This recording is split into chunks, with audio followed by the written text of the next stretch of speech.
up? And welcome back to Grizz 901. Wayne coming out hot.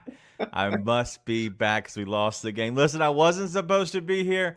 More on that a little bit later on. But I am here. I'm just going to be here for the first half of the show. I have some other things that I will be attending to. Mainly it will be sleep, but it will be reasons on that. And so I will share that right away. But none of you care about that. The Grizzlies lose 110-98 behind a game where we saw a lot of G League players mainly. It was all that, but there's so much more we want to get into. And so I believe Chris will be joining us here shortly. He'll be here within the show. He might pick up where I leave off, but as you know, we have to have so much fun on the show. But I hope you're tuned in because we're going to talk about the show just in general because of what we have to discuss within these players. What the good, but also the bad, because I do have some thoughts on that.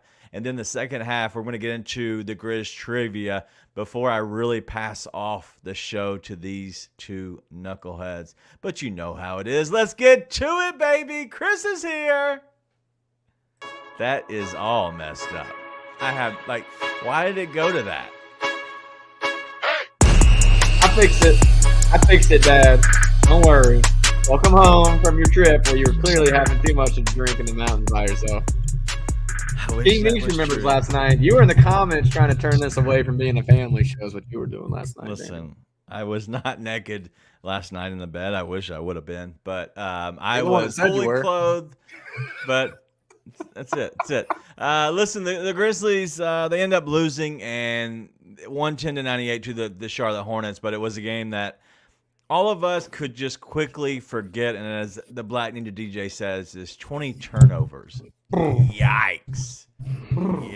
That was gross. But tonight we have a good show. We have Chris on here, and I'm gonna be here for the first half of the show. We're gonna hit on Grizz trivia, and then I'm gonna step away and let these two guys kind of battle it out and discuss some things. But as Nate is popping bottles, man, I love it. Just like that Grizzlies ranch water. Was hard to watch. Boring. Ranch water hard seltzer. Dude, I'm not gonna lie. I love these things. I drink enough straight whiskey on the show. I'm not ashamed of it either, so we're good. Yeah, absolutely. Drunks. So, Chris, welcome to the show, man. Let's let you What's come up? off the top rope. Off the top, just your thoughts on the game, just in general. Man, it was god awful to start. I started to text Nate and he beat me to it. I started to text him probably like a little bit after the first quarter, like, "Hey, bro, if you want to cancel the show, I mean, just I ain't mad at you. Just let me know. I'm cool." But shout out to them dudes for actually making it a game at the end, man. We got close. Shout out to my boy GG. He did his thing, making some timely buckets, whatever. Just reinforcements on the way. I don't care either way. Was sick of the back of whatever. Yeah, listen, it was gross. Nate, off the top, anything for you that you loved, hate it, just in general? I hated the game. I loved Okay. the fourth quarter buzzer sounding. I loved seeing Desmond Bain on the bench and the Grizzlies PR updates. I hated all the Wenyen Gabriel minutes. Dude, we were so mad at Biz not catching the ball. It's like Wenyen Gabriel does all the hard work he can possibly do to get a rebound, but he just can't catch it. Yeah. It's like, man, it's brutal. Yeah, that game was just brutal. Honestly, the one thing I loved was the reminder that we're not the Charlotte Hornets or the Washington Wizards, because the Wizards Hornets winning that game by 12 is pitiful. Yeah. As bad as the Grizzlies played tonight. That's pitiful. And we always talk about it could always be worse. I don't know about anybody else on here. I don't have Bally's anymore. I have League Pass, which, I mean, let's get rid of the LED courts until we can fix League Pass, please. Adam Silver. Adam Silver's NBA is just going and spiraling in flames. But part of what I do love about League Pass is I get to watch the halftime shows. How was it tonight? I think our boy NLE Choppa went over 35 in 5 minutes. He put up every shot, and he didn't. I don't think he made which one. team won? It was a celebrity game tonight. Oh, dude, Zebo's team destroyed Tony's team. It was bad. I'm telling you, it's like you sitting there like, man, these guys can't make anything. Trust me. Watching that halftime show remind you, we do at least have good basketball players. Maybe they're not NBA level, but For sure. I did love League Pass. I love the League Pass halftime shows, as bad as Okay. League Pass is in the fourth quarter when it matters. Halftime shows great. So Yeah. that's always fun. Well, tonight, listen, it was I'm over the Wenyen Gabriel thing, and I said that, I think it was in our group chat whenever Sane put it out there that he was expected to join the team. I don't love it. I don't see a need for it. I do understand that they need some size, but Wenyen Gabriel has never been good, and I would rather see this team play small and play with, more stretch, guys that could be, Jake LaRavia minutes, which I would hate to say that, but just in general, I would rather see Jake LaRavia and playing small and playing, through Trey Jamison at times, and giving him maybe more minutes. So if everybody, ticked up just 2 extra minutes across, 5 people, I think that would cover, realistically 10 minutes, and then you can kind of, move those other minutes around.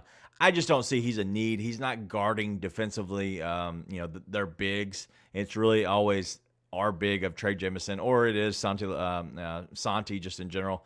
But the other thing that I saw, and I'm going to end on a positive, and that is Scottie Pippen Jr. Scottie Pippen Jr. has been great. He's looked well, and he's a guy that I continue to see a real path to him being a backup. He might be the backup to the backup. It's okay to be the assistant to the assistant. That's fine. Sometimes you become the assistant. And so I hope it works out for him. But in front of his dad tonight, getting that dunk, that was clutch. Got to make a daddy proud. But yeah, as Lightning DJ says, Scotty looked good in his first game back. All right, but let's get into a little bit more. I want to ask about Gigi. Chris, I'm going to come to you on this one. Gigi Jackson tonight, 26 points, 4 rebounds, 0 assists because he normally doesn't pass the ball, but he did go 6 of 12 from deep. But Gigi tonight, and I wouldn't pass the ball either if I saw the guys on my team that he usually sees. But Gigi going 6 of 12, but also Luke Kennard going 4 of 8. Good shooting night out of them. You can include Judy in that, 3 of 5. The rest of the team, meh. But Gigi tonight, is there anything that you're seeing in him that when the team is fully healthy, what are we getting back to? Like whenever he's on the court, hopefully surrounded by good NBA players, not just hustle players.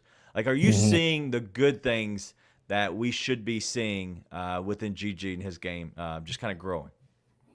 I mean, to me, this is my assessment. It looked like Taylor Jenkins and staff, like they slowly starting to release him a little bit, if that makes sense. Like they not keeping him in that role like they were when he and Vince first started to get playing time, where it was literally like he talked about. Anthony Carter told him to do 2 things: either you catch the ball and shoot it, or you catch the ball and you drive. Well, he's starting to do a little bit more with it, and you can tell like everybody know Gigi got talent. It's just one of those things where like the more and more you take the leash away from him, you'll start to see more. It's almost like Jake. And that's why, like, a lot of people saying, like, they love him what they're seeing from Jake. Well, Jake is literally allowed to mess up at this point because they trying to wring towel out with him to see what they got. So with Gigi, it's one of those things to where whenever he gets to that point, his confidence is there. Like, he's making mistakes. He's 19. He's going to do what he's going to do as far as that regard. But, when he get with the big team, I think you'll see more of what he was doing when he first started to play, which is, catch and shoot or catch and drive. Same thing with Vince. Like, unless they put him more in that off-ball or on-ball role, like with the second unit, I think you start to see him just kind of go back to what he was doing, which is, it contributed to win. So I ain't mad at it either way. Yeah.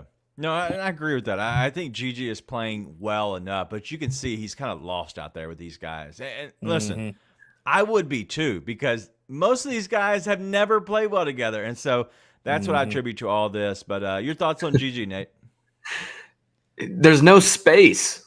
There is none. It's like he can pass to me in the corner and might have a better chance of getting space, man. Like there's no space. Right. And so when he gets playing with the rest of the roster, he's going to be able to catch the ball in the corner, have a wide open 3, or he's going to be able to have back cuts, or they're going to close out on him, and he's going to be able to take it to the rim. And then you're passing it to John Morant and Jaren Jackson Jr., Desmond Bane, Brandon Clark, Marcus. Like, these are all the names. It's crazy how many names I have to say he can throw it to instead of who he has right now. And so right now you see him, he's trying to take guys off the dribble.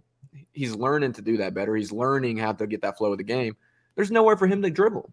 There's nowhere for him to go, right? It's always 3 guys in the paint. So it'll be interesting once you get Desmond Bane back, Brandon Clark back as well. I mean, it's going to be interesting to see what that opens up for him when guys have to guard other guys and they can't just collapse on him in the paint. And so he just has no space right now, but then he still shoots 50% from three tonight, just under 50% from the floor. I mean, and by the way, he's not Santi. He'll hand it off or something. He'll pass it. It's just like there's no one to pass to when he's driving. I don't know what you want him to do. So I feel really good about Gigi. I think he continues to progress really, really well.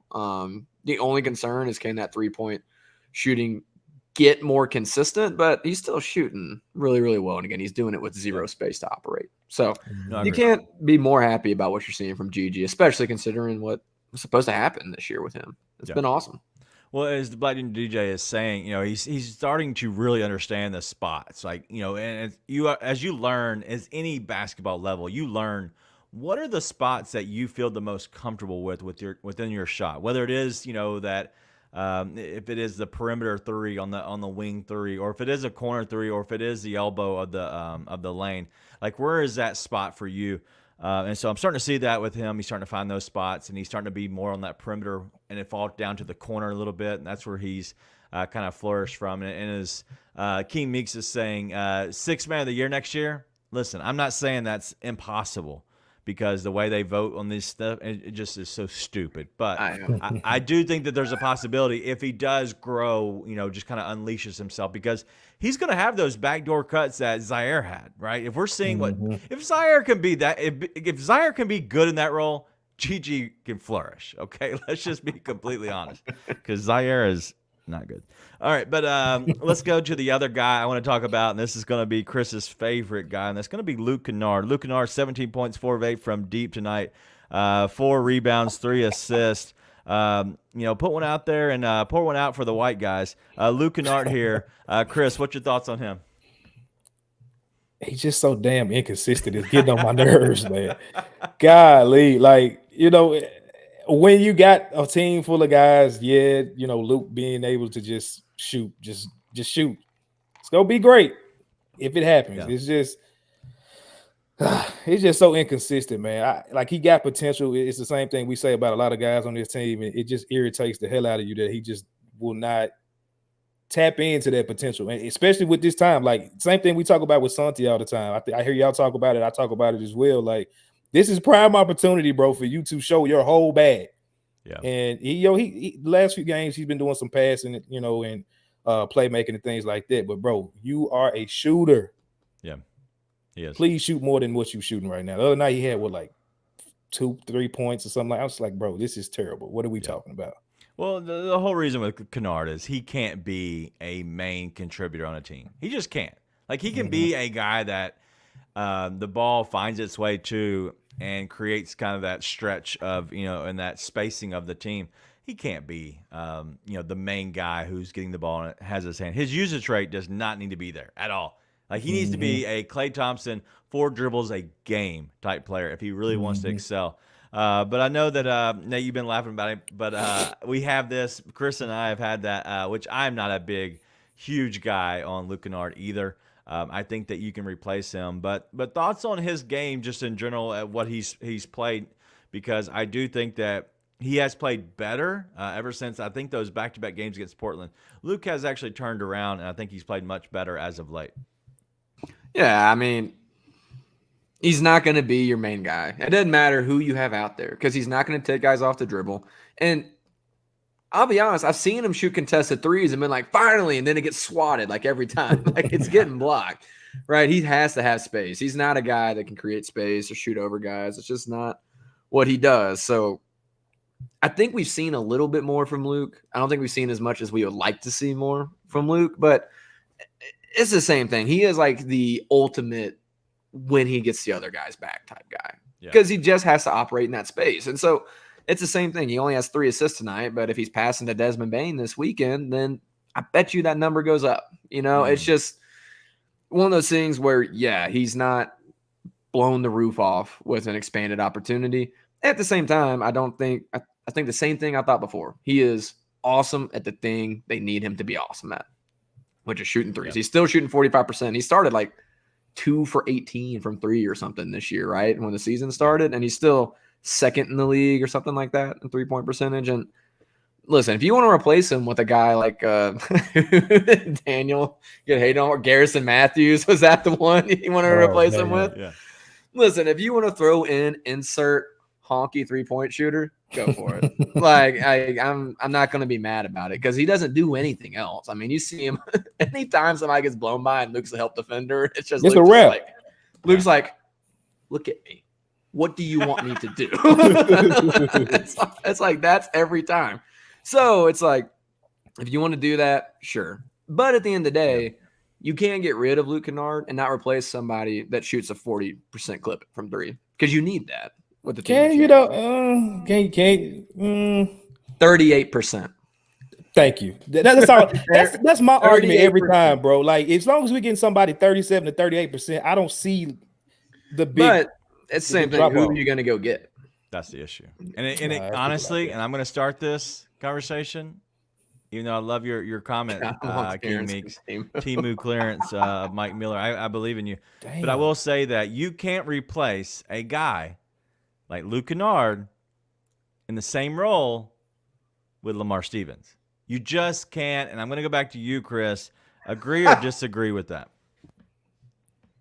See, this is the thing. Like you trying to trip me up with that comment, and no, like Luke's role. Like I said this on our podcast, on the No Bluffing podcast. I don't know if y'all my guys, but I don't know if y'all ever seen the movie Players Club. Have y'all seen that movie before? Bernie Mac, Jamie Foxx. Sorry, you broke up. I didn't hear you. You did break up. The Players Club. Players Club. Yeah, have y'all seen that? I don't think I have. Okay. The legend Bernie Mac played this pimp that owned a strip club, and his name was Dollar Bill. And he told the DJ, he said, all you do is spin records. That's all you do. And so with Luke, that's what I like with him. That's all you do. So when you talk about that role, I get it. Like he is one of the only guys that you can get to in that role of just all we want you to do is shoot. But Lamar gives you way more than Luke does. So I'm not saying get rid of Luke to make room for Lamar by no means, but like he just gives you more, bro. And then when we're talking about at the end of a playoff game, closing the game out with guys that's going to make winning plays, unless Luke is out there, which we don't even see him. You're talking about, Klay Thompson. We don't see him run around trying to get open all the time, like Klay did. If he ain't doing that, bro, he may not even be in the lineup, especially when you can't defend. So that's been my only, argument with the Lamar thing. It's been, cool conversation to even bring it up. But yeah, man, I'm sorry, Luke. Replace Luke with Colin Sexton. I'll be okay with that. No. He's too small. I'm tired of the small guard. So I knew that was coming. Daniel hates Colin Sexton. What I will say is I don't love Luke Kennard just overall. And the main reason is it's not anything to do with Luke Kennard. It's the amount of money that he's taking away from this team. And I've said that from day one. What he actually contributes in his $15 million really diminishes his ability to flourish on this team, because what that does is that straps you and that handcuffs you a little bit from not being able to go get the players that might take you over the next level. So if you have to get rid of him to create that $15 million gap, that space, I'm okay with that, because I don't think he brings you enough winning except for the playoffs. Like if you have the playoffs when your roster does crunch down to 8 and you need spacing because Ja has the ball in his hands 80% of the time, you do need more spacing, and it obviously helps a little bit off of Des. I only look at Luke Kennard as being a contributor in the playoffs. Regular season, he's fine. I'm talking about what you really need him. Lamar, I think Lamar is jitty. In a sense, he might be better in some ways. Jitty might be better in some ways, whatever. I think they're guys that on good contracts, they're amazing regular season guys. They're great plug-and-play guys, and I love both of those guys. But I just don't see them contributing in the playoffs. I really don't. I don't think Lamar Stevens can be a key contributor in the playoffs, and that's really what it bugs me. I don't want Luke Kennard on the team either for the long term, because I think that there's other better players. But I wanted to do that because I thought it'd be funny. And I got a question for you, DJ. Yeah, what's up? When we talk about, like, I hear shout out DJ, he got his third start tonight. And some other guys too. I think we had the same conversation about like using this season, or at least the rest of the season, to practice the role that they're going to play next year. Mm-hmm. What makes it different, or why would we not put Luke Instead of him being on the ball as much as he has been, why are we not putting him in more of a role that he's going to be in when it's coming off screens, getting open? The role that you're going to use him in next year, basically. Why are we not doing that more with him? So I will say that the best idea is Luke Kennard on ball as a second unit. For the simple fact is, if you can find somebody who can handle the ball, who can also be a guy who can stretch the floor, then you have somebody that you have multiple lineups that you can intertwine. So you can play Ja and Luke together. Ja comes off the court, you can still handle the ball for a 5-minute stretch, maybe with a Bane and Luke together on the floor, and then they kind of do a two-headed monster, if that makes sense. So whoever gets the ball, Bane comes down, Luke is the off guard, and then you could do the opposite on that. I think that's the best role for him on this team. Because Luke is not a 3 and D. He is a 3 only, 3 and no D.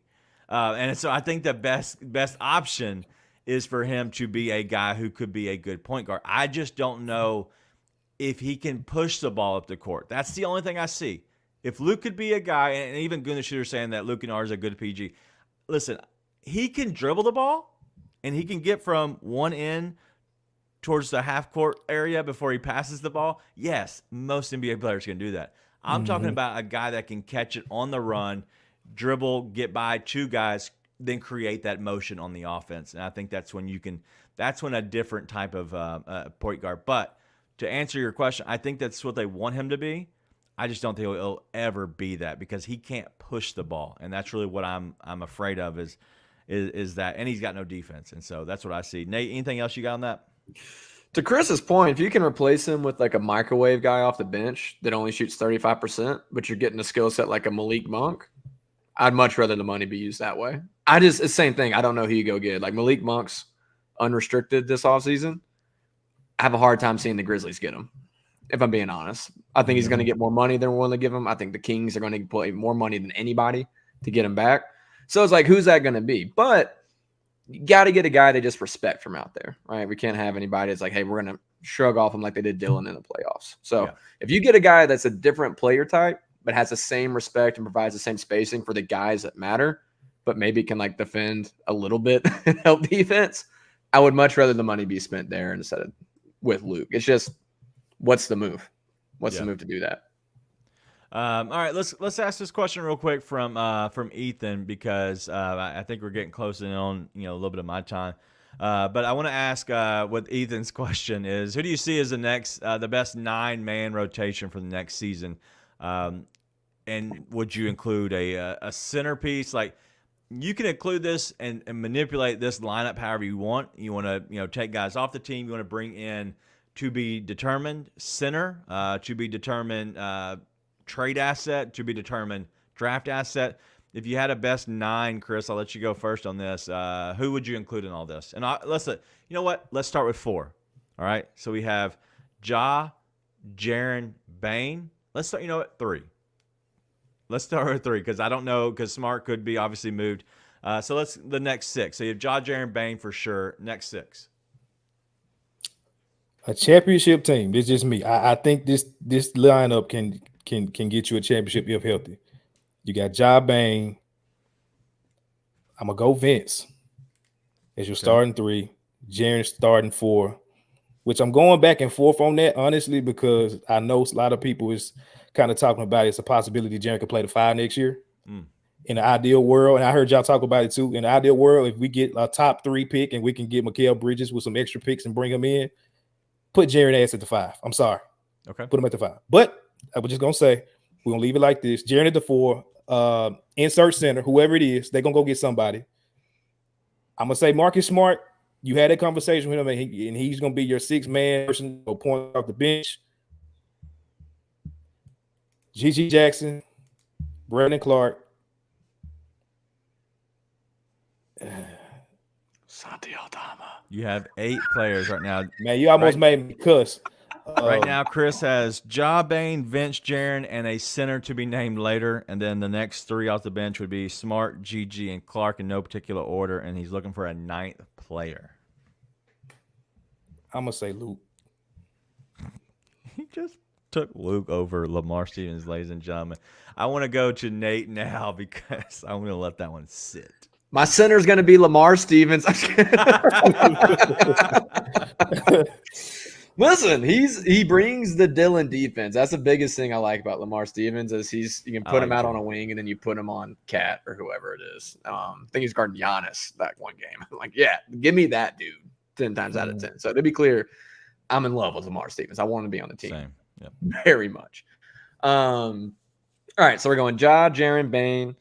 I'm going to stick with Smart. I think you close with Vince, though. I think Vince is the best fit, but you start with Smart, bring Vince off the bench, and let the game flow get you to that closing four. Same thing. You got to bring in a center. I can't do Jaren at the 5. It's not that he can't. It's that it's such a unique fit of what you need next to him to make it work. And Brandon's coming off the bench, but you need a Brandon-like player to make that work. So I'm going to go 5. My ideal guy has been Hartenstein for a while. I really like what I've seen from him since before this Knicks season. Me and Chris both liked him last year. Yeah. So I'll say Hartenstein, insert center though. Then you got Vince, Brandon. That's at 7 for me. Yeah. Yep. Sant. I got a feeling Sant ain't going to be here. So I got a feeling he's slowly working his way out. But again, I'm not as out on Santi as a lot of people are because I think he also looks better with these other guys. But I want my 7-footer to be able to play like a 7-footer. That's not happening. I don't know. I think I want to say Gigi. It's going to take a leap from Gigi for me though to be a top 8 guy. It just is. Like what we've seen from him is awesome, and I think throwing Gigi in there is assuming he takes a leap both physically and he's going to have like a skill set leap specifically around ball handling. I think game's got to slow down for him. That's got to get a little bit better. And I'm hesitant to do that. So right now I'm going to throw Luke in there as number 8. I feel like I'm missing somebody. Yeah, I'm going to say, and for now, Stevens. I'm going to say right now, I still think, honestly, I think Santi is the 9th guy for them. If I had to throw my 9 in there, it would be Lamar. I'll throw him in there and I make Gigi 10, Santi on the outside till he earns his way back in. Wow. All right. So, So Nate's going to go with pretty much the exact same lineup outside of he's going to go with Santi over Gigi, which is baffling. Did you not hear what I just said? I guess not. No, I said Luke, Lamar, Gigi, Santi. Gigi's my 10th.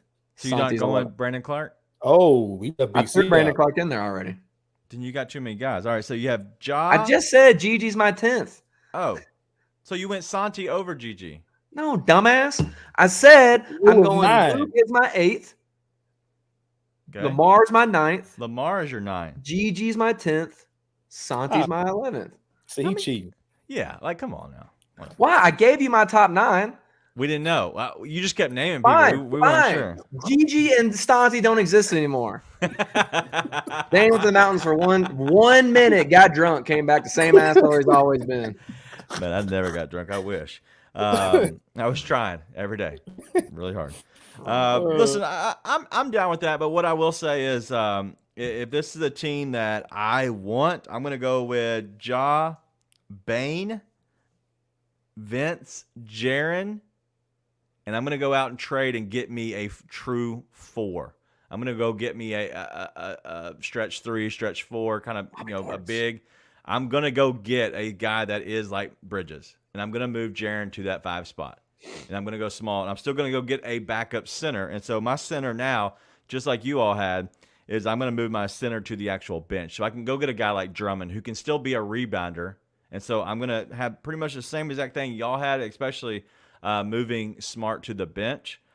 And then I'm going to go with Gigi, Brandon Clark, and I'm going to go with oh, man, that's tough. Yeah, I'm getting off of Luke. F him. Let's go Lamar as my 9.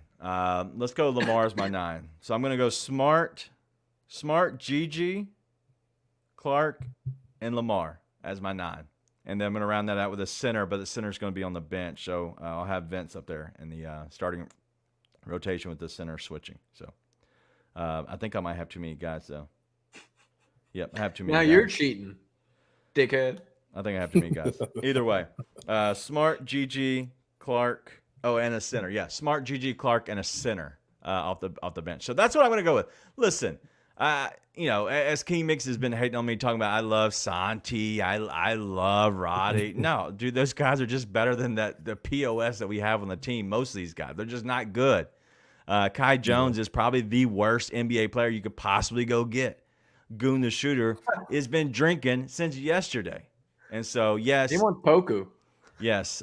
Saying we want Lamar on the roster for, yeah, absolutely. If we can get him for $2 million or less, like that's ideal. But my ideal really is going off and using Santi, who is a key contributor to this team, and Luke, and sending them out to go get a piece. I think you can package those two guys up to go get a real piece. I really do think you can. And so that's where that's who I'm sending out. And so that's why I didn't mention Luke. That's why I did not mention Santi.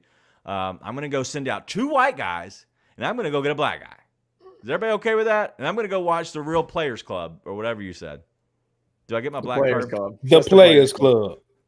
And watch the rated R version. Don't watch the BET or VH1 version. Watch the real version. I got a question for you guys. And I've been thinking about it a lot lately. Oh, God. Do you guys think Robert Williams is worth the risk? Hell no. No. Okay.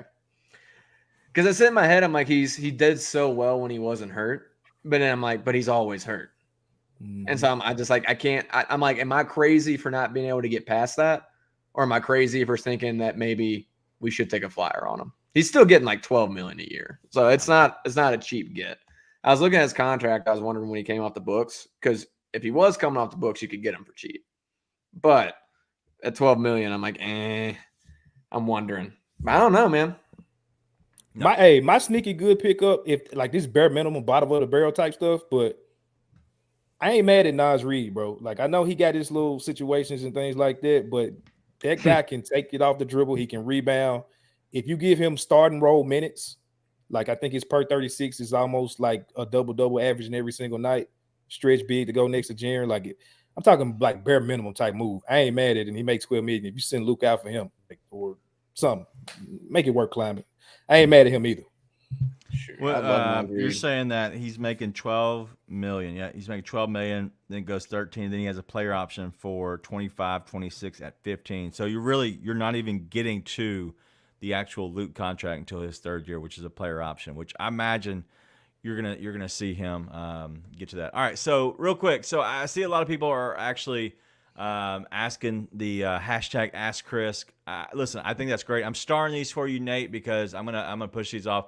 We're gonna get to these in the second segment, if that's cool with everybody.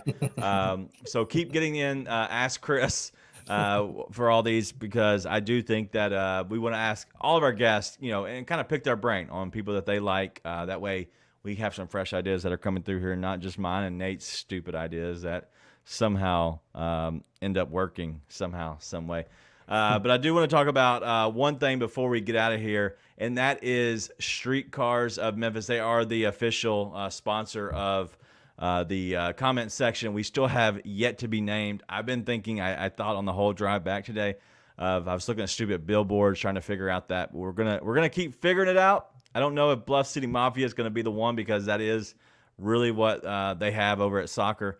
And if anybody knows about that, that is Anthony saying he is is he the tribal chief of soccer? I believe he might be.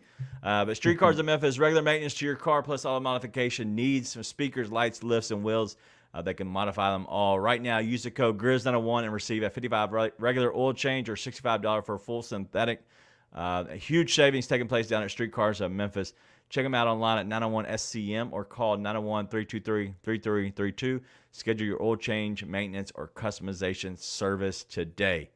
And the other one, Heaven's Healthy Kitchen. There is a pop-up coming up at the end of March, so make sure you stay tuned. But go over to orderhhk.com and check them out. They want to make sure that they are giving you all of that vegan, gourmet food straight to you. Heaven's Healthy Kitchen is a grassroots business that was started right here in Memphis. Chef Smith is a Memphian that promotes healthy eating and wellness. So you're looking to cook at home? Go get the cookbook now. We put that in the chat last night. I don't have the link on me right now, but the chat last night, maybe Chef Smith can put that actually in the comment section. If you're looking for it, go get it. The cookbook right off of Amazon, and you can download it today. But the monthly pop-up is March 31st, I do believe. So make sure you stay tuned for that, all the updates that are coming up. Our next show will be the 18th, and so I'll make sure I have more information completely on that, maybe some graphics. But Heaven's Healthy Kitchen, order hhk.com, serving and catering plant-based and vegan gourmet foods straight to you.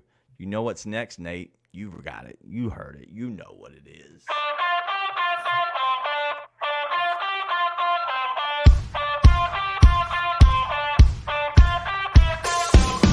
All right, Chris, Nate, we got Grizz trivia, and then I'm going to get out of here because I've probably been here way too long.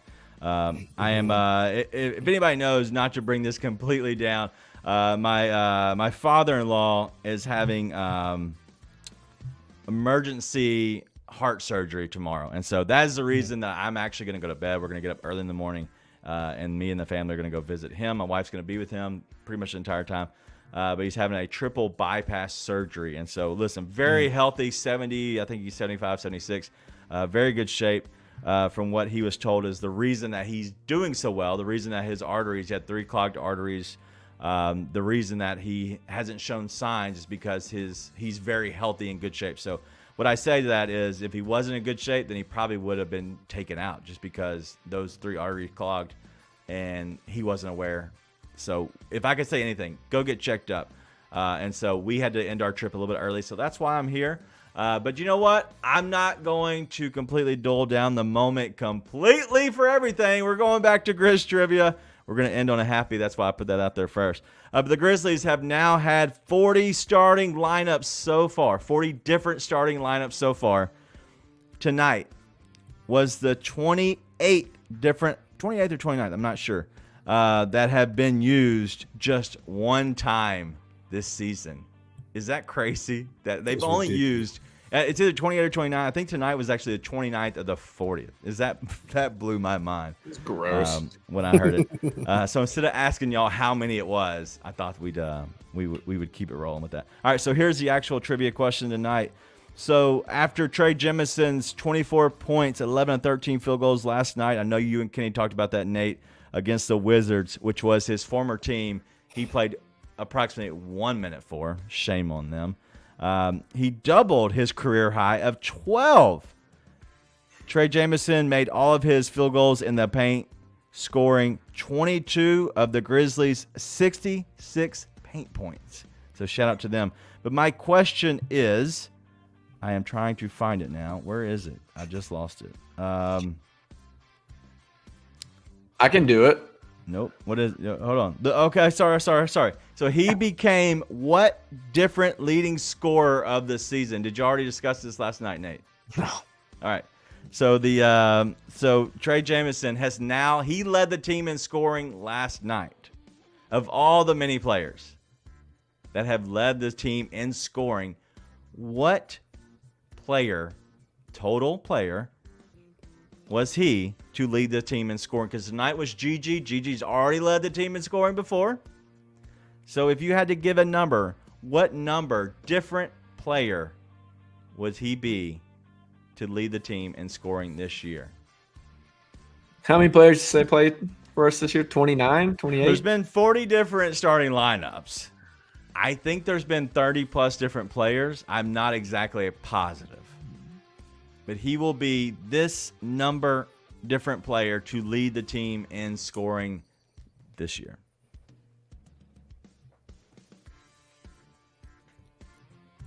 I want to say 13. Yeah. I was like, lucky number 13 is what I'm thinking. I thought it was lucky or unlucky. It's lucky. Is it? It's unlucky for sissies. There we go. Oh, God. Family friendly. Ethan Porter said 14th player. Do you think he's right? I'm gonna go. Screw it. I was gonna say 13. I'm gonna go 18. God dang. I know. Listen, last time I thought I was shooting way high, and it was like double what I thought. So it was like, I'm like, there's no win in this anymore. All right, well, so nobody is correct in the chat, but one of our guys got it. It's Chris. It's 13. It is not Nate with 18. It is the 13th different player to lead the team in scoring this season, and so shout out to you. It is not all 40 players, King Meeks. It is just 13. And so, listen, it's been a crazy seating. I thought I'd share that because I thought it was a good. You have the names? I don't, but I know it was Ja, Bane, Jaron. I know it's Gigi, Trey. That's 5. Santi was one time, I think. That's 6. Zaire, Jake. Zaire. Was Jake one of them? That's 8. I counted Jalen Noel. I feel like he led one game, but I may be wrong. That's what I'm sort of thinking. I was like, maybe? Vince, he definitely was a leader one time. Was he? Yeah, he been balling, bro. I think Luke had that game. He hit all those threes. Yeah. Luke. Yeah. I don't know. Bismack. I'll try to get that answer for you after I get out of here, but I'll check it out. But yeah, man, it's been a crazy season so far. The funny thing is like there's been people that keep stepping up, and that's been the fun part of it. But in the end, the Grizzlies lose 110 to 98 to the Charlotte Hornets, being swept by the Hornets, I believe, this season, which is disgusting. I wanted to bring in a question about that is what team in the NBA has not swept the Grizzlies, but I couldn't do the actual math on the ride home in time. So that's what I did. All right, but I'm going to get out of here. These two guys are going to be hanging out with you after this. But Chris, everybody's bringing in the questions for you and asking all their Ask Chris questions. So make sure if you have a chance, go ahead and put in hashtag Ask Chris, and then put in your question. That way Nate can see them. That way we get through these. But guys, listen, thank you for joining, Chris. I appreciate that. I'm going to get out of here, and so hopefully that everybody stays and kind of keeps hanging with us. But we'll be right back after this quick break. Yeah, but Vince Williams is the closest thing we've seen to Tony Allen. 100% Tony Allen. I think that has been really thrown around very loosely in a kind of just joking manner for a lot of people, because everybody for the love that we have for TA, such a big factor in this franchise. We throw that thing around. We throw that the grandson thing around lightly because it's just kind of funny on Twitter. But he is the closest thing to Tony Allen that has been so far in a Memphis uniform. And I think that's very, D'Anthony Melton might have been the other, but to your point, and that's what made me think about this, is that the fearlessness that he plays with, that's what Tony Allen played with. He did not care who you were. He doesn't see a name on that. Tune in to The Daily Grind with Mark King and Luke Hatmaker at 1 p.m. every Monday through Friday, live on the Bluff City Media YouTube channel.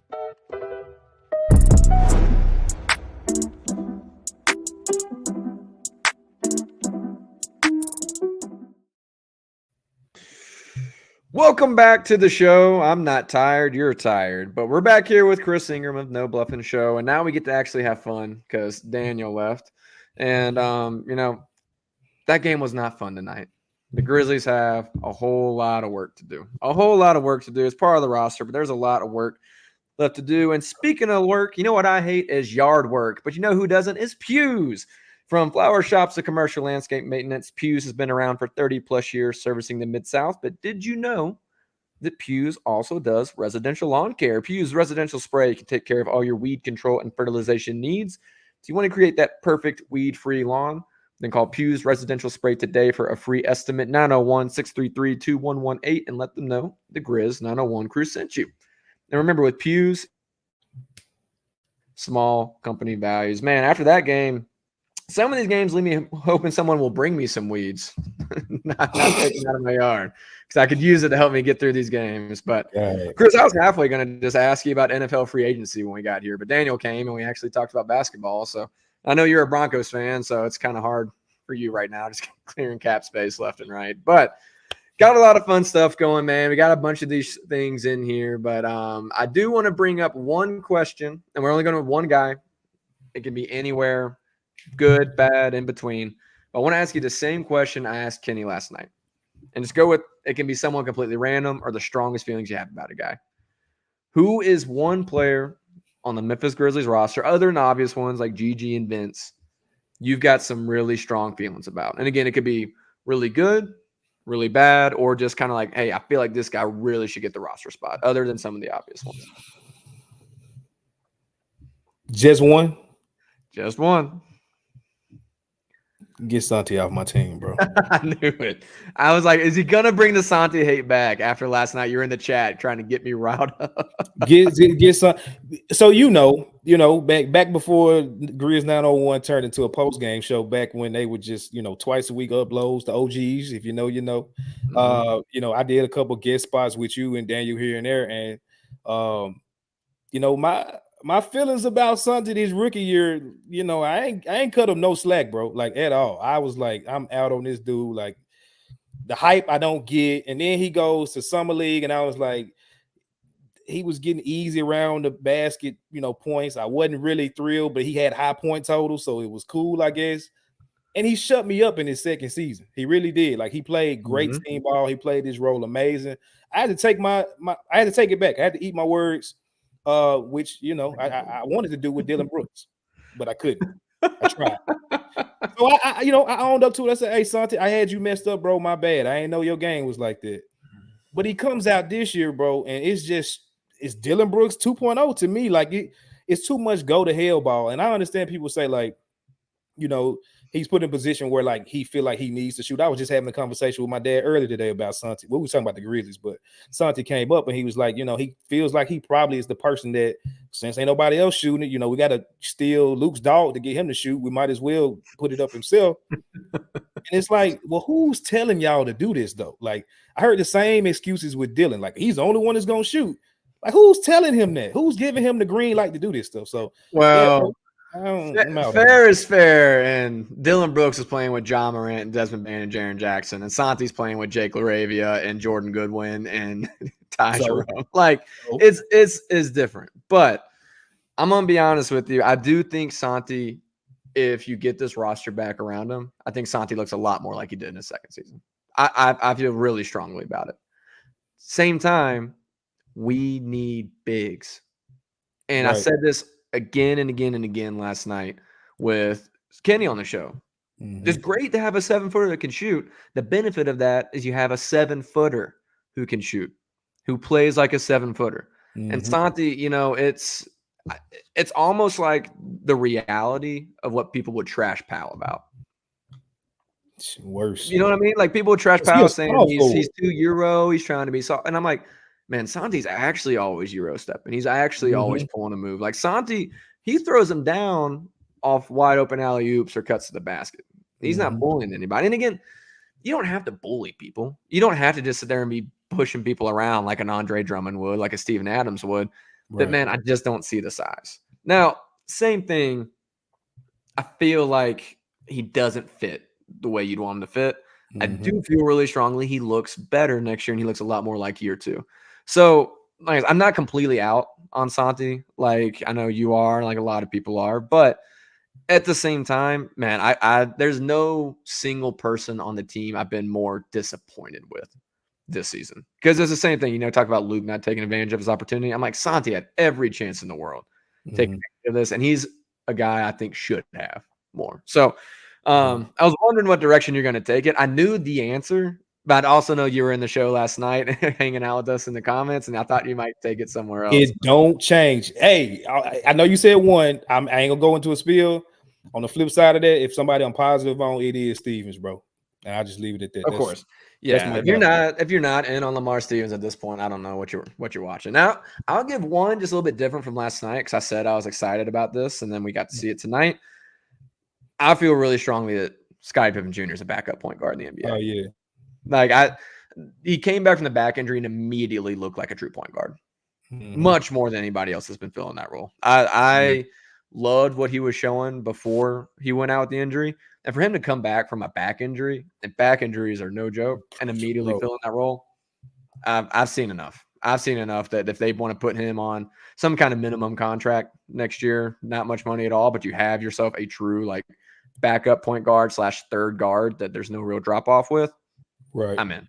I'm in on that. But Yeah, me that's too. enough out of us. That was my question. I was planning on asking that before Daniel decided he was going to come back from the mountains early. So we're going to get here. Playboy Danny has asked this question like 7 times. So I'm going to bring it up first because, squeaky wheel gets the grease. Hashtag Ask Chris. Draft's coming up for the Memphis Grizzlies. They got this top 6 to 8 pick. Most likely looking like they're going to be in that 6th spot unless something happens good or bad in the lottery. If you can choose from these 3 of Rob Dillingham, Dalton Connect, or Donovan Clingan, who are you taking? If I gotta choose between them 3 and I gotta use the pick, Mm-hmm. I'm gonna go Clingan. I like what I see from him. Like me starting to actually watch his games. Like I've been seeing highlights all season. For the most part, like we see with the rest of these guys. But I've been actually tuned into his games. Like the guys that I think the Grizzlies may actually, pick. I've been trying to actually watch real game minutes to see how they do. Not when it's just the highlight type stuff.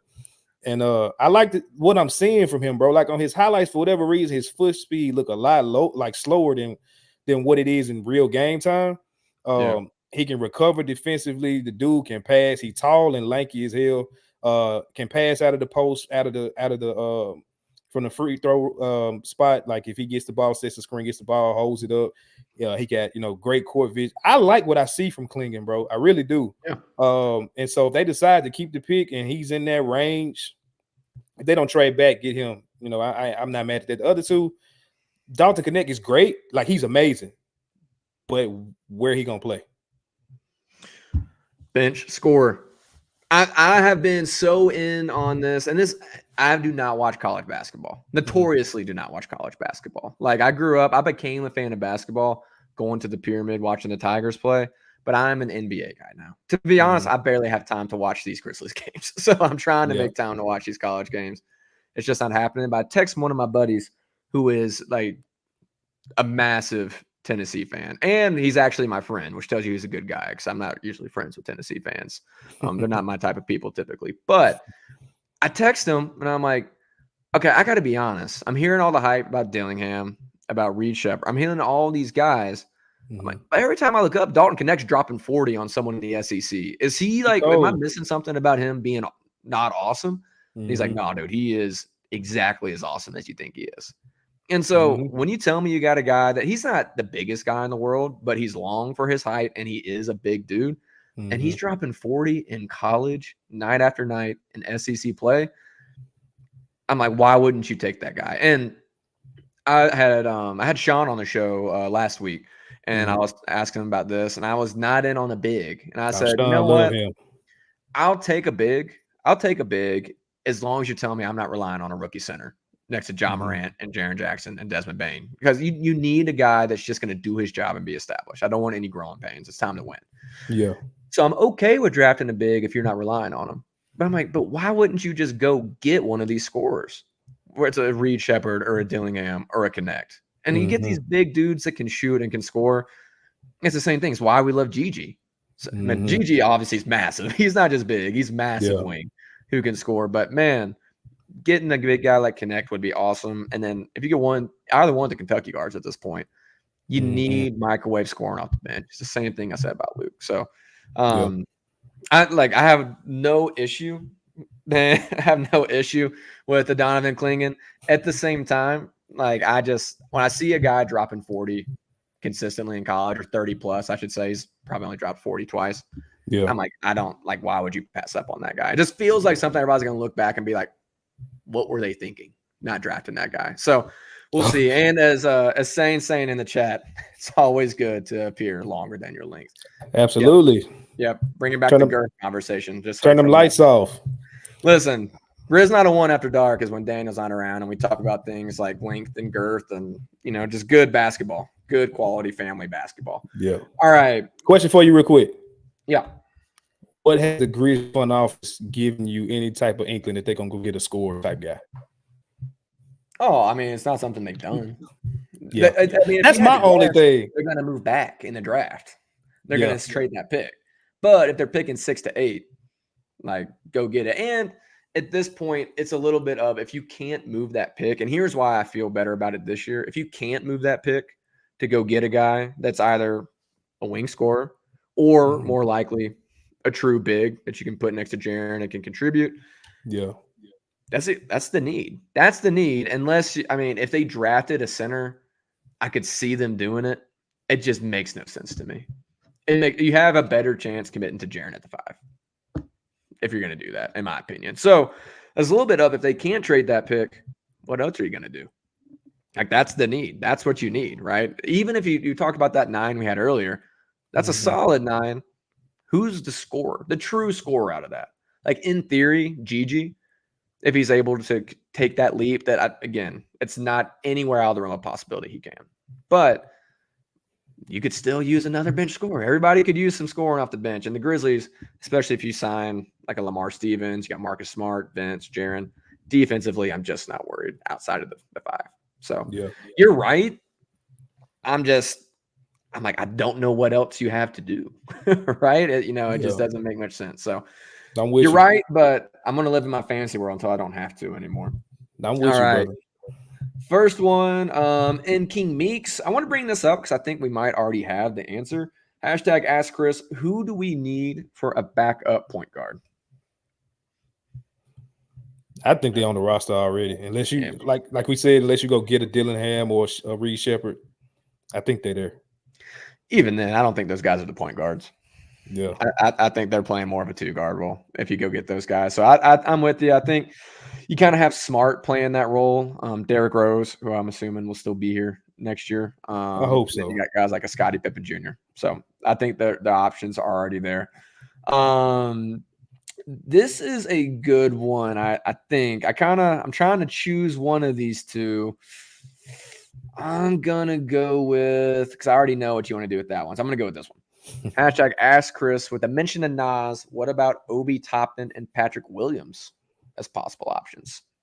High upside guys, but low side guys, in my opinion. Yeah, I'm cool on both of them. I like Patrick. Don't get me wrong. Pat Williams is like a sneaky deal, like still a second round picking one of them young dudes just to, maybe clear some space or something like that. I'm not mad at Pat Williams. Obi, I'm just like, he's Brandon Clark light, and that's not saying a lot because we know B is, for all intents and purposes, I love BC's fit with the team, but when you're just talking about overall skill set, like outside of being a switchable defender, catching lobs, I mean, Obi is in light of that, and I don't want that. I'm cool. I just don't think they fit the need. At the end of the day, they just don't fit the need for the team, right? You got to give something up to get those guys. I don't think they fit the need. And then we got one more question that I think will happen to a game preview, because I've been skipping game previews. They've not been much fun. But with the Desmond Bane news, I think we'll have a little bit more fun. From Wayne, I actually really, really like this question. Hashtag ask Chris, what was your intro to hoops / Grizz? So I guess if they're one and the same, you can give that. But otherwise, what's the basketball as a whole and then Grizz on top of that? Man, basketball as a whole is actually kind of dope. My first time, my dad, he played basketball and stuff like that. But my, going to different gyms and watching them hoop, things like that when I was growing up. But me personally, as far as I can remember anyway, I want to say my first time like really actually hooping like that and getting into basketball was Penny Hardaway. He had a camp with Andre Turner. I can't remember what school, what high school it was. But I remember going to, I got a picture. It's an embarrassing ass picture of brother Penny and Andre Turner. And just got to be in that camp. I think it was like a 3-day camp. And it was just dope at a young age. I was like, I had the glasses with the straps on them, looking like a real nerd out there. So my glasses wouldn't fall out of my face, bro. It was terrible. Jalen Smith. Yeah, but worse. But it was just dope to get around them guys. Obviously, like me being that young and being introduced to it at that level. I watched it on TV a few times, but like actually getting around actual like basketball players, that was dope to see. Matter of fact, I want to say the championship game we had, I went against Trey Draper. It's weird that I remember him at that age because I was probably like 7 or 8, maybe. But him. Shout out Coach Johnson, RIP, was a Memphis coach legend. He was there doing some stuff. His son was there. It was a lot of, like, when I look back on it, bro, it was a lot of hoopers in that gym that Like we was just super young, and I wasn't a hooper like that. Like these dudes went on to like play, you know, collegiate basketball and things like that. Yeah. But it was definitely just a dope experience. And as far as the Grizzlies, I remember when they first came, my dad, he was a FedEx employee at the time, and I want to say well, actually, that don't even make no. That was the form. So I'm thinking about something totally different. But we went to a game, and man, had some amazing seats. We was probably like 3 rows behind the scores bench or whatever. And it was, you know, first year they were here, and I was I didn't have a favorite team because I was young at the time, but just them being in the city, I was like, this is my squad. And so through the ups and downs, bro, literally have never left, and won't leave until they leave, I guess, you know. Hopefully that never happens. Knock on, I don't have a wood desk in here anymore. Sorry, I should probably said desk faster than I did. But I don't have any kind of wood to knock on tonight, so I'm not going to do that. But no, man, that's awesome. And that's weird how you kind of get to where you are, right? It's kind of a weird question when you start looking at it and thinking it out. It's like, I'm so diehard on the Grizz now, but the way I got into basketball was the Tigers. We went to like every Tigers game. And that was when like they had a little Pizza Hut personal pizzas in the pyramid. I got those things every game we went to. I was kidding. That was like my favorite part of the game. But massive Tigers fan. I was a massive Shaq fan. I was not a Grizzlies fan until, I'm not afraid to admit this, I'm not an OG Grizz fan. The Grizz came to Memphis and I was not all in. I was like, nah, man, Tigers all the way. Which is funny how far we've come. Now I'm always like, what are Tigers fans mad about this week? But I got into the Grizz because there was I was trying to date this girl in high school, and she wanted to go to the playoffs against the Thunder. And it was that series that went all the way, and it was that crazy series against the Thunder. And I don't know the last time I'd been to a Grizz game, but I went and I was up there, and next thing I know, I could care less about the girl I was there with. I was just all in, and I've been hook, line, and sinker ever since. I've ruined laptops trying to pirate. I've ruined laptops with some streams that didn't work super great, is what I meant to say. You know, some certain websites when I was a kid. Talk about limitations is up on anything that I could be referring to. But man, I was crazy all in after that, and so it's weird to look back and be like, oh, I went to all the Tigers games in the pyramid, and now I'm a huge Grizz fan. I always do root on the Tigers. Like I like to poke fun, and either way, I kind of win because it's either the Tigers win or my timeline's melting down. So I have fun either way. But it's all Grizz now from now on. So that's a good question, Wayne. I really like that. That's a fun question. So anything else, Chris, you want to talk about? We're getting to a game preview though. Any kind of just general stuff? I know there's some actually.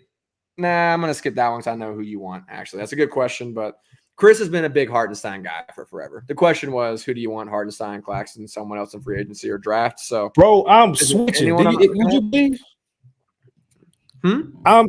I'm switching. Like, I guess my center situation is changing like I changed draws, bro. It's been Hartenstein for a long time, right? Okay. Like that year that we re-signed Tyus, I was like, why y'all just didn't go get us? Yeah, bring up the question. I should have brought it up the first time. My bad. Yeah, that like I've been on hard. You know this. We talked about this for a lot. Like me and you both. With him having this Achilles injury though, like he's managing it. It's not something that like he's playing through it. He's taking time off and things like minute restrictions and things like that. I got PTSD, bro. When I found that out, I was like, we already dealt with this with Steve-O, and then that's not even counting like the injuries that we dealt with this year. Like, bro, I want to get to a freaking conference finals and have just a shot to get to a finals. Yeah. And if we don't have a center that, I don't care if it's matchup based or whatever, if we don't have him healthy, I don't see it. And so with that considered, I was on the Claxton train for like 2-3 weeks. Then you heard the net spaces. No, I didn't even have to do that. Like just watching him play us 2 times. Like somebody that's playing uninspired basketball like that. Like Claxton, he looked good. Don't get me wrong. He looked good in spurts. But then you realize how really skinny this dude is. And then you realize that, well, to pay him 15 to 20, maybe even more million than what they saying he may command. I don't know if he gets that or not, but we talk about Luke being a luxury. Like if a dude is just going to be basically a taller Brandon Clark, do I want to pay him 20, 25 million? So I'm at a point now, like I said, I'm entertaining the idea, and I'm hoping that it's something that can happen, that you trade that first pick to go get, obviously, Mikal. You know, you can get that first pick. They can get 2-3 more picks if they wanted to. I don't see how they turn that loop back. I even, I don't know why they would do it, but, give Marcus Smart. I don't care. Like, you got Vince Williams and Mikal Bridges, 2 wings that can rebound and help Jaren. They'll figure that out. But I'm looking at that. Or it really just comes down to Drummond. I even said Nick Richards. Like, me and Sane, the 4, me and Sane have been on like this. Sane. Yeah. But even Nick Richards, like, it started. If they get him, I'm not mad, but I just think if it ain't Drummond, or like I said, I'm starting to entertain the idea of Naj Reid next to Jaren just because he's a floor spacing big. If it ain't that, bro, I don't know. I really have no clue. So it's fluid. What Stephen A. Smith say, it's fluid. Well, and I even forgot that the Hartenstein injury was an Achilles, and that really ruined the rest of my night. Because that's the guy who I like. I'm like, which Knicks center can you get? Take that one. Doesn't matter to me which one. But Drummond's a guy who I think we all like. I'm very curious as to the money Drummond's going to get. I don't think it's going to be out of the Grizz price range, no matter what it is. I think there are a lot of people who see he's making like $3 million this year and are thinking of him as like a $3 to $6 million guy. And I'm like, I got bad news. That's not going to be what he ends up being, in my opinion. But it's interesting, man. And the reason I'm okay with a risk with a guy like Hartenstein, and the same reason I like Drummond, is I do think what Daniel talked about earlier, you have a bit of a death lineup that does include Jaren at the 5. And I know, like, I'm so hesitant on Jaren at the 5, but when you talk about Jaren, Ja, Dez, Marcus, Vince, it's tough. It's a death lineup. It really is. It does have all the markings of a death lineup, right? And then insert BC in there at the same time. Like, there's a lot of good things that can happen with that lineup. So at that point, you got guys that can come in here and start talking about like replacing that kind of rebounding and stuff that you need. At the same time, I do like a guy that can come in here and then all of a sudden just rebound and set screens and fill in the role that you need. Right. That's the biggest thing for me. So let me see. Let me decline that call. I swear to God. She calls me every night during the show, man. I better chill out. No. But I do still think I like a Hartenstein type thing. Drummond would be awesome. I'm very interested to see what kind of market there is for him, because he could just decide to go somewhere else. Yeah. Right. And that could be something. But interesting. I really thought you would still be on the Hartenstein train, but I guess, like I said, I forgot that it was an Achilles injury. So scarred, bro. Scarred. Yeah, man. It's the same thing as like Robert Williams. I think we are the main fan base throughout the NBA that's like, don't bring us an injured guy. Like we know we've seen what's happened. It's like Robert Williams, in theory, at $10 million is a great deal until you remember the injury history. It's like, God, dude. Right. So that being said, if he ends up being healthy for the Blazers all year next year, I'll be like, why didn't we get Robert Williams? Right. That. All right, so we'll wrap this up here pretty quick. I do want to talk about it a little bit because we got some really fun news about both Desmond Bane and I believe Brandon Clark, both assigned to the Hustle and then recalled to the Grizzlies today when we're listed as doubtful in the injury report, which makes me think we're going to see them sooner than later. Chris, they got this game coming up this weekend against the Thunder. It's going to be a bit of a hopefully they don't get clapped like they did again type game. But if they get these reinforcements with Desmond Bane and Brandon Clark, and obviously looking at Jaren and Vince getting back too, do you think we actually see a much more competitive game with those guys, or you think it's going to be kind of a throwing them back in, it's going to take a minute? Bro, Dez playing, he going to compete. That's the one dude, like when he out there, I'm just never worried. Like, yeah, the season, you know what I'm saying, it started how it did. But every game, even that we lost, like it was very few games that we lost that we were just getting blown out early. We just was losing little key minutes at the end, bro. And you know how I feel about the person at the helm. We ain't got to get in there tonight, as I always be ready to do. But it's just like if he's out there, bro, especially him wanting to come back, he's not gonna come out there to half-ass and risk another injury. Like he's gonna go full force, I think, maybe on a minutes restriction. But we're gonna see a lot of fly by king. We're gonna see a lot of stopping on the dime threes. We're gonna see a lot of downhill. He's not coming back playing if he's not gonna play his game. So that's gonna get them guys definitely. I feel like a jolt of energy, and I'm excited to see Gigi and Trey Jemison, just a big like I'm excited to see these guys next to him. Vince, I ain't seen him with him in a long time. So and you talking about BC, like I just want to see where he at. Yeah. Well, and I think both those guys come back in and compete. The one thing I do want to say is like it's gonna give you something to look forward to. Like it gives you something to want to watch. Like my sister's coming in town this weekend.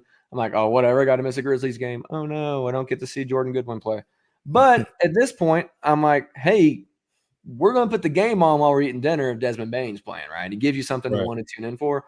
I do not want to see people get mad when he only plays 20 minutes or whatever it is. Like, that's what's happening. And by the way, it's the right call. Like I don't want to see people get mad about that.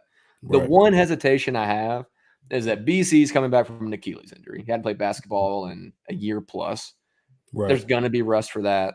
And Desmond Bane has been a guy who has tried to find his every season, right? He's not a guy that comes out just blazing out of the gates.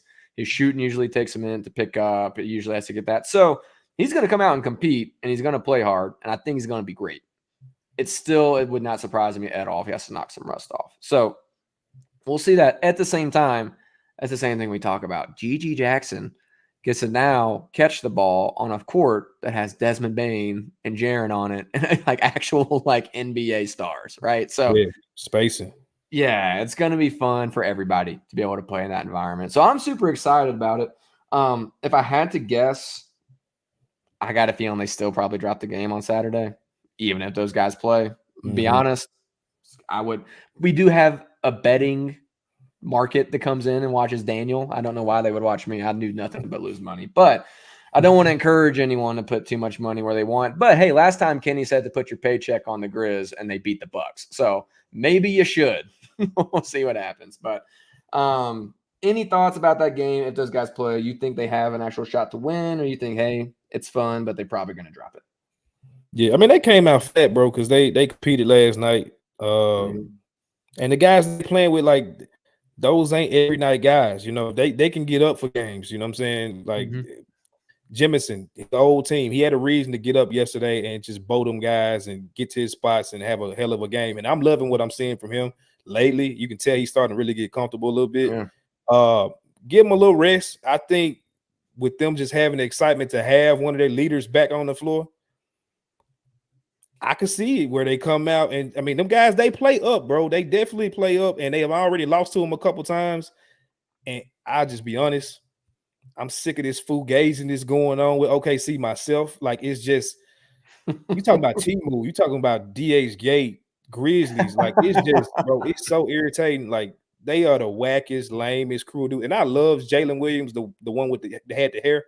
Santa Clara. The other one got a weird body, and he just lame and weird to me. But now they all just weird and lame.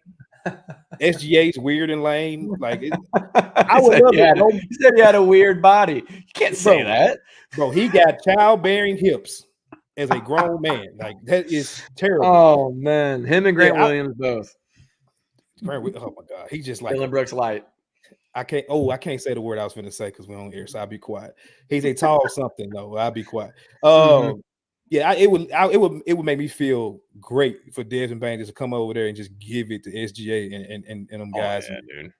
I can't wait. Saying yes, they are ass, bro. I cannot wait for them to get humiliated in this playoffs. Them in Minnesota, I can't wait for them to get just thrashed, bro, in the first round. Both of them. Man, either one of those teams, I feel like they end up playing like the Lakers type thing. It could be bad news bears for either team, man.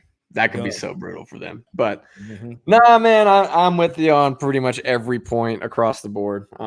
It'd be a blast. It's been it's been interesting watching that play out this year. 'Cause remember when everyone hated the Grizzlies and we're like, why does everyone hate us? And then you watch this and you're like, I know why they hated us. It's like, But at least we did it in a cool way. Like, back in high school, you like the dude that was cool or the group of guys that was cool. You hated on them because they was getting all the girls and they was getting into all the parties and stuff like that. Like these dudes, like they the rejects. Like they the dudes that like they looked up to the upperclassmen, so they tried to be that when the upperclassmen left. And it's like y'all just ain't doing it right, bro. Like y'all not. It's gonna be a lot of the Jared Allen. I wasn't ready for how bright the lights were, if I had to guess when he gets a flash. Now listen, they might bring this clip up, in which case, thanks for taking us viral, OKC. But we'll see what happens in that case. Either way, I'm excited for that game, and I do have to close us out a fun Trey Jamison mini Grizz trivia for you. Trey Jamison has 12 rebounds over the past 2 games. How many defensive rebounds does he have in total in those games? 12 total rebounds. How many defensive rebounds? 5. 2. He has 5 offensive rebounds in each game. He is becoming a putback king. He's just becoming a yoked, can absolutely destroy any human being that crosses his path, Brandon Clark. Just getting the ball, putting it back in the rim. So I just like to bring up Trey whenever we can because it's a guy who I was a little bit worried about. Still haven't seen enough out of him, but it's really good to see him come on. I think everybody wants that guy to succeed. So really awesome to see him doing well. My bad, bro. My bad. It just go down to the conversation we used to have all the time about the end of bitch guys, like last year. And I always try to preface that conversation and be like, it's not that we trying to pick who's the better, worst player. Like that's not the conversation. You just need to move guys out of the way so that you can get serviceable backup guys on your roster. And when you're talking about Jemison being your 3rd, 4th backup center, whatever you want, you're talking about same thing with Scotty. Like, give me them dudes versus the little wings and stuff we've been arguing about the last 2-3 years. Like, that's what I've been talking about. So shout out to them. Well, and it's saying we don't ever root against players, and we would not have any of the vitriol towards a Jake, towards a Zaire, towards a Santi if we didn't think that spot could go to someone that could just do better for the team and fit better as a championship piece. So I don't know. Sometimes it feels like it might get a little personal, but we promise that it is not. At the end of the day, these are all human beings trying to do their best. Their best sometimes is still just straight trash. But that's all good. Chris, thanks for joining us tonight, man. Appreciate you coming on and hanging out with us for a long time. So thanks for joining the show, man. For sure, my brother. Anytime. All right. And thanks to the comment section. You guys are what makes this puppy go. Appreciate you coming in here every night. Again, everybody that's in here is earning your fan card this year. If you're coming in here for an hour and a half with us after this game against the Charlotte Hornets, you're a fan. So appreciate you being in here. That's going to be all for us tonight. We will most likely not be back for that Saturday game with the Desmond Bane return, Brandon Clark return, possibly being there. We might. We'll see. But otherwise, we will be back Monday against the Kangs. And until then, be nice. Tell your friends. See you later.